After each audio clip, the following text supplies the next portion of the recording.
The cop hasn't quite learned his name yet. Just another summer signing, another Egyptian forward with a question mark hanging over a £36 million price tag and the ghost of a failed Chelsea spell. Then he picks up the ball, drifts inside, and the net ripples. Nobody in this stadium knows it yet, but they're watching the first stroke of a king's coronation. So how did a man frozen out of English football come back to conquer it? This is the story of Mohamed Salah. It begins not in a glittering academy, but here, in Nagrig, a farming village in the Garbia province of Egypt's Nile-Delta, where Salah was born on the 15th of June 1992. He was a quiet, polite boy, obsessed with one thing, and to chase it, he paid a price most teenagers would never accept. To train with the El Mokhaloun club in Cairo, the young Salah commuted by a chain of buses, a journey that, on the worst days, could swallow up to 9 hours of his life, there and back. 9 hours a day, skipping school lessons, sleeping on buses, all for a few hours on the pitch. At El Mokhaloun, he started not as a striker, but as a left-back, before coaches pushed him forward and unlocked what was always there: pace, balance, and a left foot that bent the world to its will. In 2012, a Swiss club called FC Basel took a chance on the skinny Egyptian winger. It changed everything. Because it was at Basel that the world first looked twice, when Salah tore into Chelsea, scoring against the European giants and announcing himself on the continental stage. Then came Tottenham, undone again by the same blur of acceleration. Suddenly, the boy from Nagrig wasn't a project, he was a target. The flop that nearly broke him. In January 2014, Chelsea signed him. The Premier League, the bright lights, exactly the move the fairy tale called for. Instead, under Jose Mourinho, he was frozen out, buried on the bench, trusted with scraps. Across roughly 19 appearances in all competitions, he managed just 2 goals. London chewed him up. For a lesser man, that's where the story ends. A cautionary tale, another foreign talent who couldn't handle England. But Salah didn't go home. He went to Italy. Rebirth. On loan at Fiorentina, the smile came back, and so did the goals. Italy didn't smother him, it set him free. Then came Roma, and the revelation. Salah became one of the most electric forwards in Serie A, running clear of defenders as if they were standing in wet cement. The drifting from the right, the cut inside, the curl into the far corner. The signature was forming, frame by frame. By the summer of 2017, Italy knew exactly what it had. And a club back in England came calling, the very league that had rejected him, the Egyptian king. In 2017, Liverpool paid a fee reported at around £42 million to bring him to Anfield. Some called it a gamble on a Chelsea reject. Jurgen Klopp called it a certainty. What followed was one of the greatest debut seasons English football has ever seen. Every week, the same picture. The ball on that left foot, defenders backpedalling, the net bulging. He scored 32 Premier League goals in a single 38-game season, a record for the format. He took the Golden Boot and was named PFA Player of the Year. And on the Kop, a chant rose up, Mo Salah, the Egyptian king.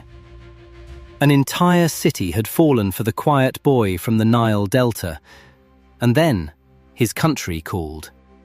Egypt hadn't reached a World Cup in 28 years. The dream of a nation rested on the boots of one man.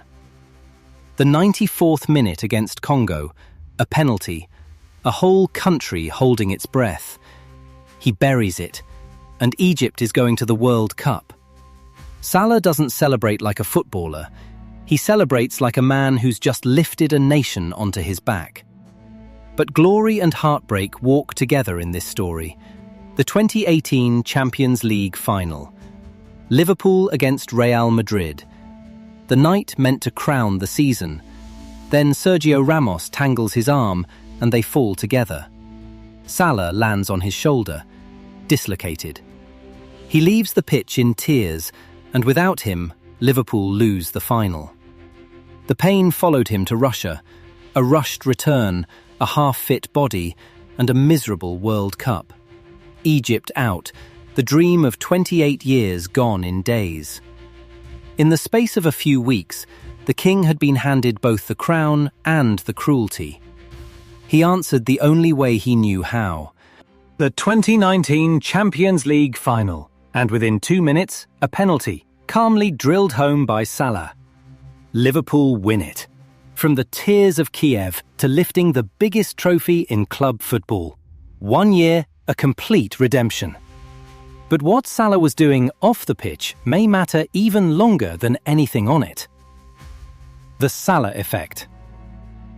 A devout Muslim, Salah celebrates his goals by dropping into prayer every week in front of millions, in front of the COP. And researchers at Stanford University found something remarkable. After Salah joined Liverpool, hate crimes across Merseyside fell by an estimated 18.9%. The study reported anti-Muslim tweets among Liverpool fans roughly halved. One footballer, it suggested, could shift how a city saw an entire faith. The fans even sang it back to him. If he scores another few, then they'll be Muslim too.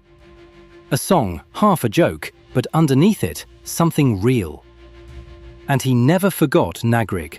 He funded a school, a hospital wing, and steady support for the village that raised him, quietly, without fanfare. Yet one wound refused to heal. The Africa Cup of Nations final, Egypt against Senegal. And on the other side, his own Liverpool teammate, Sadio Mane. It went to penalties, the cruelest lottery in the game. Salah was set to take Egypt's fifth, the one that might have kept them alive. He never got the chance. Senegal won it before the ball ever reached him. 2 AFCON finals, both lost. For all the club glory, the one trophy his country aches for has always slipped through his fingers. Which brings us to now. Because at an age when most forwards fade, Salah produced one of the finest seasons of his life. In 2025, he drove Liverpool to the Premier League title. Goals, assists, the whole orchestra conducted from the right wing. 47 goal involvements in a 38-game season, among the most prolific campaigns the competition has ever seen.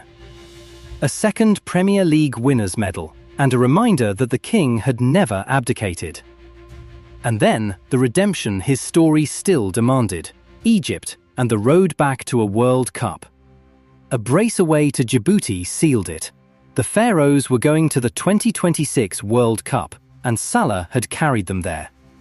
In doing so, he became the all-time record scorer in African World Cup qualifying, passing legends like Didier Drogba and Samuel Eto'o. The draw handed Egypt a group with Belgium, Iran, and New Zealand. And at 33, Salah chases the one prize that has always escaped him. This may be the last dance.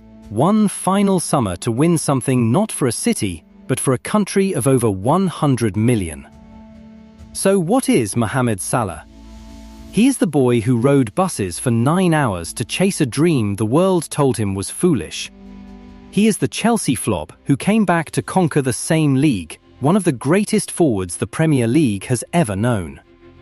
And he is, by one Stanford study's measure, a man who made a city kinder simply by being himself. Whatever happens in 2026, the crown is already his. The Egyptian king, from Nagrig to the world.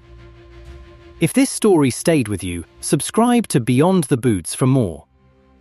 The boots tell the story. We just follow the footsteps.